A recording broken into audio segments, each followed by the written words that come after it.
It is that time again. What is up, guys? Welcome back to a brand new video. Today, we are back for part number 5 of my team journey for the Saudi Arabian Grand Prix in Jeddah. I don't know about you guys, but Jeddah is a circuit that's really grown on me as a track to drive on. It was another one of those controversial circuits. If you remember, in 2021 when it came in, there was a lot of street circuits coming in then, and there still are now today, to be honest. And it felt like back then we didn't really have any character to that circuit. Now we have a little bit of history there, and we've been able to appreciate, I think, that circuit over the years. So I'm looking forward to this race. I always do. There's always some good racing to be had. So let's get stuck right into it and bring you guys up to speed with what's going on at the factory. We're going to do some upgrades. Mostly in the development area. It seems to be the biggest bottleneck at the moment in terms of running the team and keeping things going forwards. We're continually looking to improve the facilities where we can. That's also a bit of a bottleneck, as well as we're trying to wait, or having to wait for facility upgrades to go on before we roll in the next round of facility upgrades, or even doing durability. I can't remember the last time in my team, or just career mode in general, I've done so many durability upgrades. It's simply because all the resource points we have, all the money we have, but we can't spend it. So we're maxing out all the capacity that we have from our little factory, and we are trying, guys. I'm imploring to try and get all these upgrades through as quickly as I can to make the factory as efficient as we can. Chucking on a drag reduction upgrade for the mirrors. That's going to be a handy upgrade for future races. We really do struggle for straight line performance, so that's definitely going to be a welcome upgrade. I think that was a weight reduction upgrade on the chassis, just went on, and we are now maxed out for development with the rear floor under tray. Waiting in the wings for weight redistribution. That'll also be quite handy. Engine power upgrade. Bosch on the car. Durability, again, what do we choose? We're going to go for ICE to make the engine wear a little bit less over the course of our races. And now it is time to assign the upgrades. These will be going to Colapinto, who is going to be an AI again for this next race. We're going to be racing as Brendan Lee. We can drag up the performance of his car naturally through our sheer skill and determination, whereas Colapinto struggles. So he's got to have the better car. We'll do the heavy lifting on our side, and then I think from next Grand Prix, we'll do Colapinto, because it has been a couple episodes now. Hey, Chief. We've got multiple parts out of research. Don't forget to develop them. We've got performance sitting on the table that we could be getting into the car. That's a nice thought, but unfortunately, most of our stuff is failing, so we're not really getting it on the car, are we? We're having to redo the plank upgrades. I think there was something that actually could go on the car, so we'll assign those upgrades and get going. But as promised, we're going to be driving as Brendan Lee, and we are going to lift the performance of our second driver here in Jeddah and hopefully get some more points. We're going to roll into the practice sessions, get the practice programs done, and we'll see where we go from there. We are going to have to dip into, column 2 of the engine components, as you can see there. 690 resource points, absolutely cooking on the bank of resource points. Simulation damage for this weekend as well, by the way, as promised from last episode. So a bit more jeopardy, especially for a street circuit. But now it's time for qualifying. Welcome to the Jeddah Corniche, one of the fastest circuits on the calendar. But let's see who'll be fastest of them all. We're about to set the grid for the Saudi Arabian Grand Prix. Yes, it's qualifying.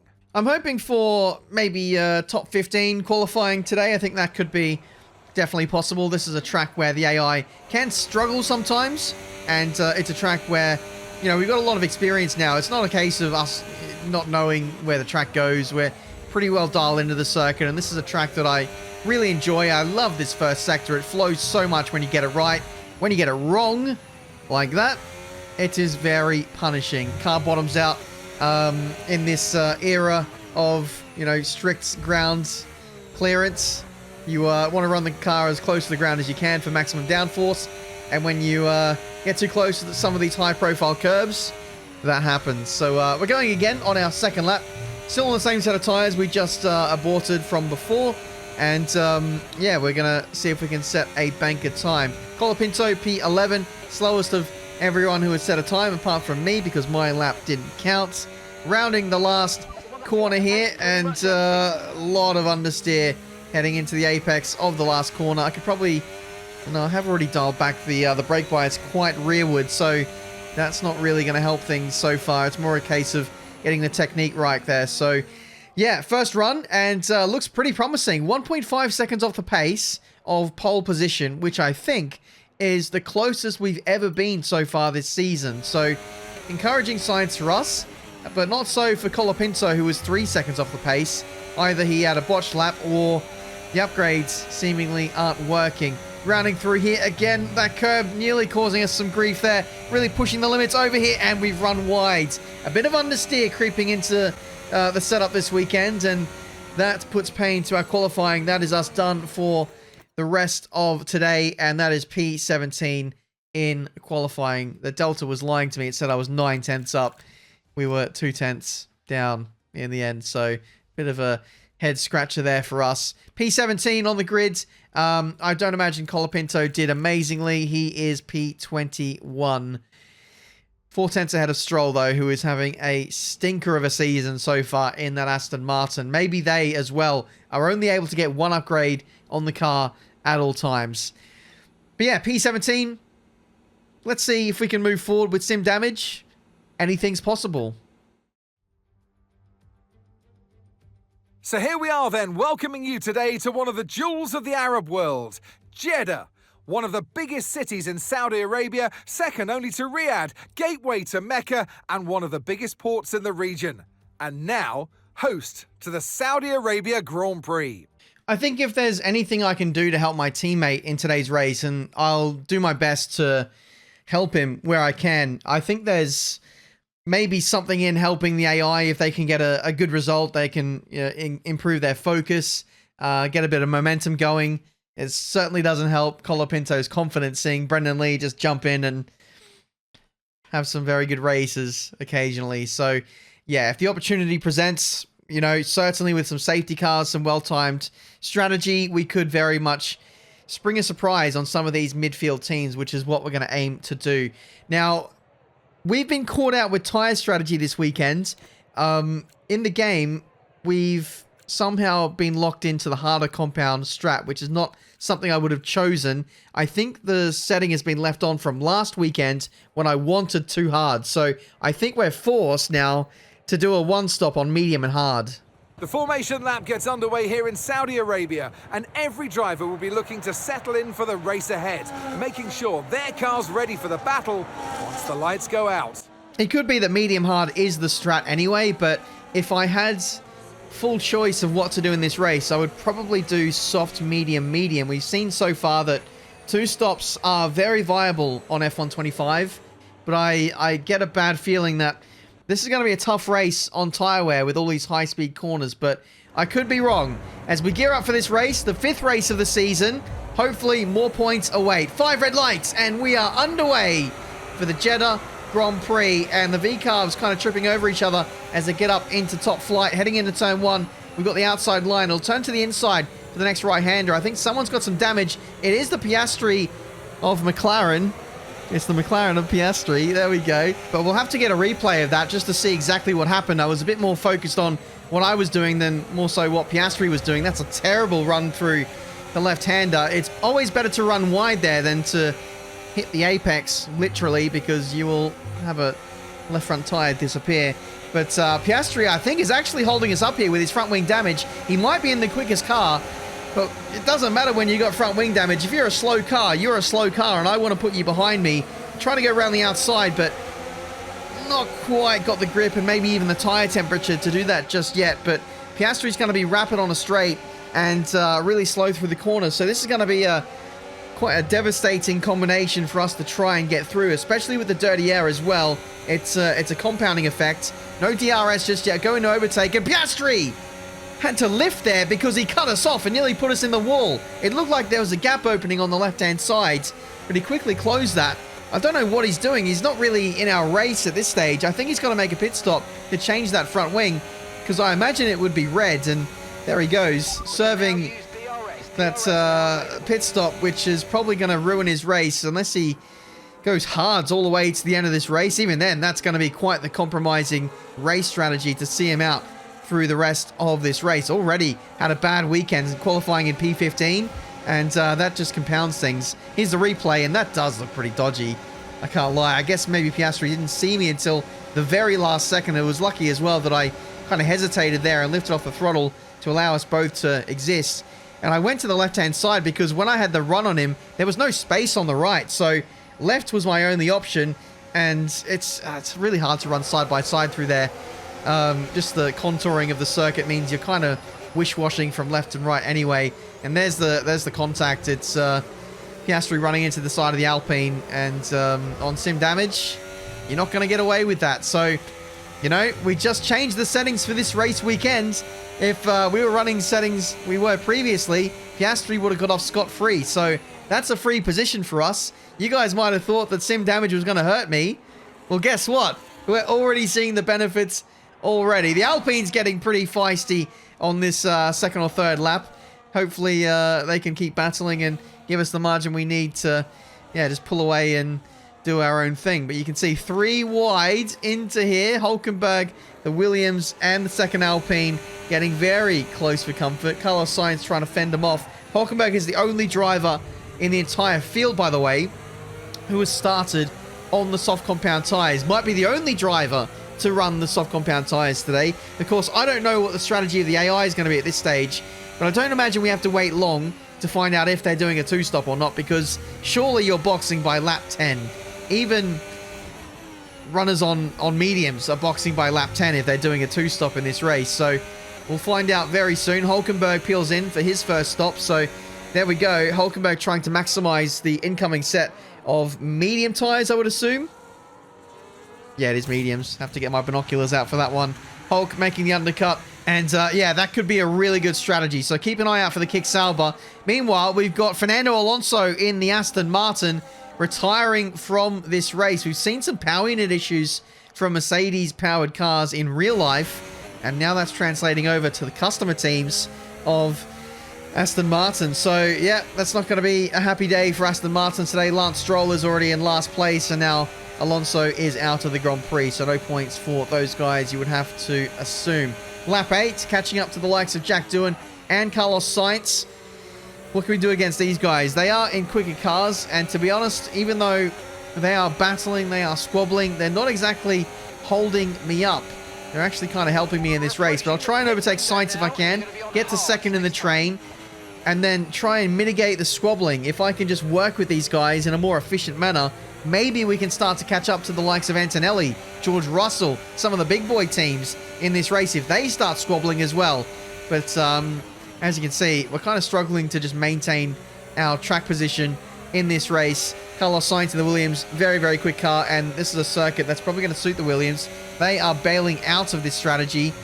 Don't want to be racing with me and switching either to a 2-stop or running very long on hards to the ends. So, yeah, we're going to box this lap. It looks like the tyre wear isn't as bad as I first thought, so we are going to do the 1-stop. We're going to commit to that. I think medium hard would be too conservative of a strategy and would just lose us way too much time. So we're going to stick to our guns here, go to the hard compound tyres. We're overcutting Carlos Sainz by 1 lap. I imagine Sainz is going to have some warm-up issues on those hards, so there's a very good chance we can actually overcut him. So overcuts very prominent, or at least they are when you're battling against people who are going on to hards. So we'll see if it works. Out we come onto the pit exit, and Sainz has jumped us. So AI, it seems, at the very least, not struggling with those tyre warm-up issues. Maybe that's more of an online thing. Certainly in multiplayer, overcuts are more viable. 14 laps to go. I'm trying to catch back up to Carlos Sainz. We're looking back now at Colapinto. We're actually looking forward to Colapinto because Colapinto hasn't stopped yet and is holding up Oscar Piastri. So we'll implore him to hold him back as much as we can. This is the Williams right behind us, trying to put the pressure on. No, I tell a lie. I'm doing my best Crofty impression today. That's a Williams caught behind my teammate now, and doing a solid job for us. Sainz goes around the outside into the left-hander, and now Colapinto swiftly needs to get out of the way. He's on really old tyres, on mediums, and has already been quite slow compared to us this weekend. He cannot afford to hold us up. We need DRS on the Williams. This isn't ideal as he goes into overtake to try and defend the position. Colapinto has DRS as well. I don't know why he's racing me. Why are you racing me? We dive up the inside with the fresher tyres into P17, but that is the last thing we needed for team cohesiveness. I'm our only shot at points this weekend. Colapinto's already a pit stop down, and he's re-overtaking me into the last corner. So weird. So weird. I guess the benefit is we get DRS on this final back straight. Or do we? No, we don't. I overtook him before the detection line, so utterly shafted ourselves there. Proper Ferrari race strategy. And that could cost us points today. We'll have to wait and see. There are some people who did run quite long on the mediums. Maybe there's some more scope for us to have a second chance in this race. I think Liam Lawson actually is still yet to pit on those medium compound tires, holding up Sainz. So we're back in the game, but it's kind of back to square one in the sense that we're catching Lawson in the same place on the track that we caught our teammate on the previous lap. Antonelli right behind is full position. So I think maybe we are challenging for a top 10 here, especially if there are others around us on a two-stop. So we'll find out in just a few laps' time exactly where everyone stands. Here comes Antonelli, almost catching us out. I was in none trying to charge my battery. I wasn't putting myself in a very vulnerable position like I was last lap. Last lap I tried to burn battery to get ahead. This time saving battery, and I'm going to just fly past with ease. Oh my god, that straight line speed from Antonelli was absolutely crazy. And now that I'm trying to make a move, I actually can't do anything about Liam Lawson, but I think he's going to box here anyway.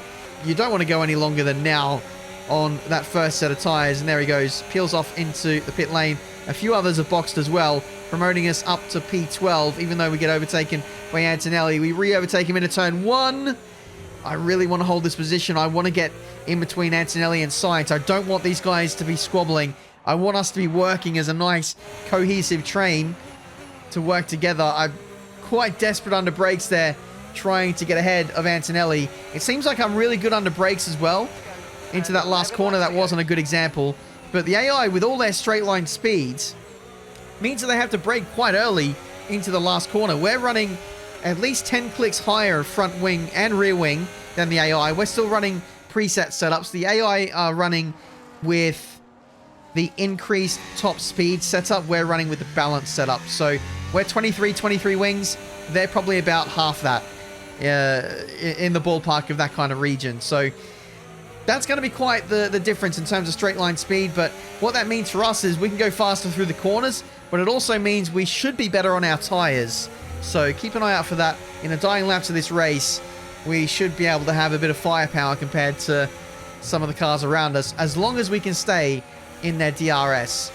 Dirty air is certainly a thing around this racetrack. It's kind of mid-level range. It's not nothing, but it's not some of the worst dirty air I've seen on F125 so far. Spain is definitely the worst from what I've seen so far, but you don't really want to be following too closely anyway in Sector 1. It's more Sectors 2 and 3 where the overtaking is done. And Carlos Sainz boxing again off the hards.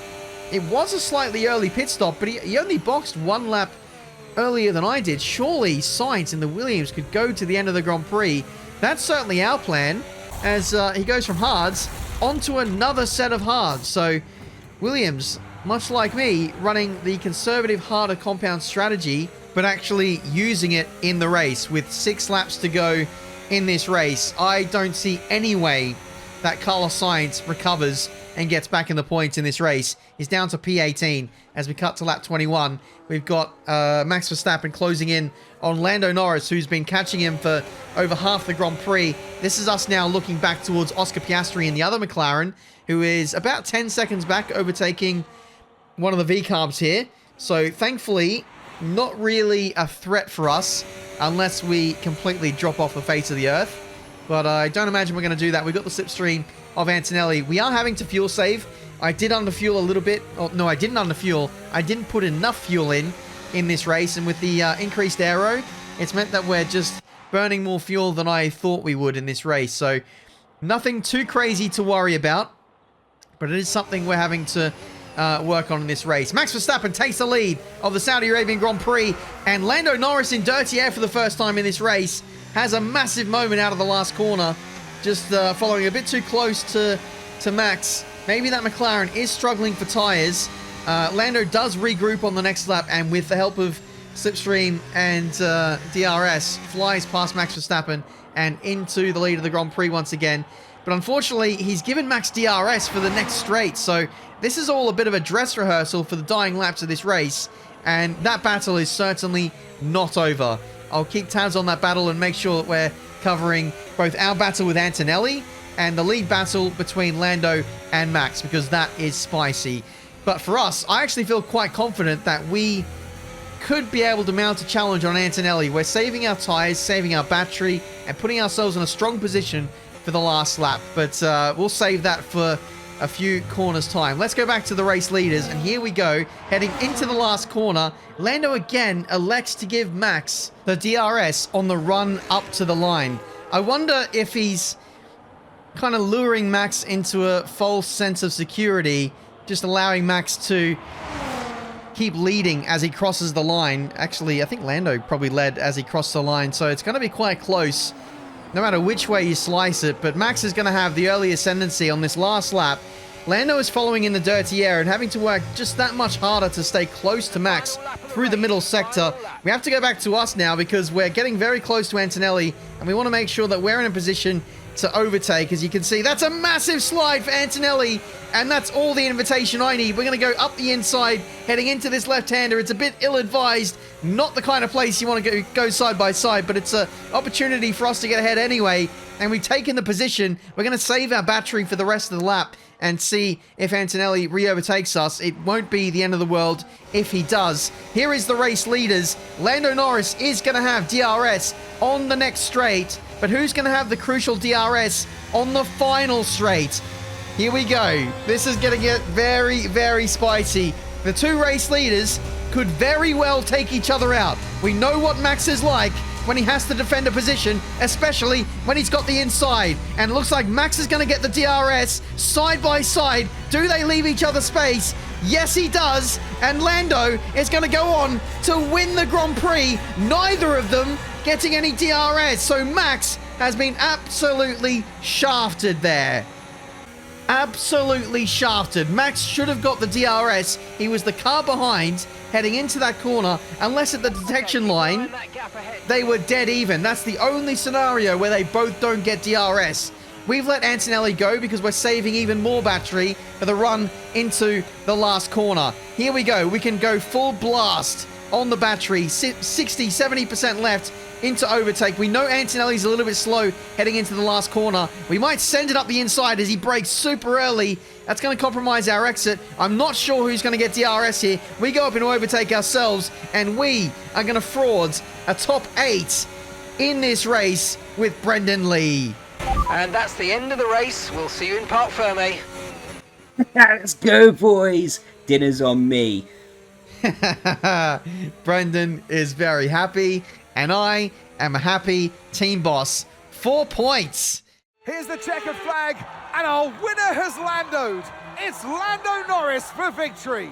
To witness such mastery of these conditions, these changeable conditions that we saw today, is very impressive indeed. So a huge congratulations to this driver for taking victory today. Well, I don't know about you, but I've absolutely loved watching that action today, and I'm sure these three have loved taking part. Here come our podium finishers. He raises the trophy over his head. Lando Norris, head and shoulders above the rest today. Wow, what a performance from Lando from McLaren. He had his back against the wall, to be honest. He was leading the race and was getting caught by Max, the quicker car, and somehow outsmarted Max. I'm probably most surprised about the fact that Max left him space on the outside. You know, I think Max could have claimed the corner if he went in that little bit deeper into the final corner and then not really worried about what Lando was going to do, because Lando would have had to have backed out and would have got a bad exit. He probably would have got DRS. But, yeah, an interesting one. An out-of-character one from Max Verstappen there. Lando gets the win. George Russell, P4 with the fastest lap. We beat one of the Mercedes, which I think for us is a massive achievement. Oscar Piastri's bad day is our benefit too. So too with Carlos Sainz, who boxed for the second stop. It looks like one stop was king in the end. All the two stoppers down the bottom end of the order. So in the end, it is still Max Verstappen leading the championship. I guess at the end of the day, Max survives and still has the lead of the championship for now. It's going to be a big development race between Red Bull and McLaren. We'll try and keep tabs on what's going on between those guys. But, you know, it's not really our battle. Our battle is really just battling to finish races, to get in the points. And more often than not, we're seemingly able to do that. 20 points for our constructors tally. Just eclipsing Williams. So a really bad day for Williams, both dropping the ball on strategy and for falling behind in the constructors. A bit of damage for us, but to be honest, with the gains that we got out of this race, those small damages are minuscule in comparison to what we actually got out of this weekend. Huge fan sentiment, which is absolutely huge, and we'll absolutely take that. Guys, that has been this episode for today. Hopefully you enjoyed. Saudi Arabian Grand Prix, some spicy battling, some definite carrying from the AI. We were able to stay in the slipstream of some quicker cars. Interesting that dirty air wasn't harming us too much. I don't want to toot my own horn here, but I think I did a really good job, to be honest. I managed to, whether intentionally or not, stay just far away enough from the AI in Sector 1 where I wasn't getting dirty air, but I was still able to stay close enough to get DRS and slipstream in Sectors 2 and 3. So quite happy with that. To come away with some points. And, you know, that's good momentum carried into the next race, the Miami Grand Prix, which I believe will be a sprint race. So, 2 chances to get some points. And I think it's time that we drive as Franco Colapinto again. That's it from me, guys. Thank you so much for watching. Until the next one, I'll see you next time.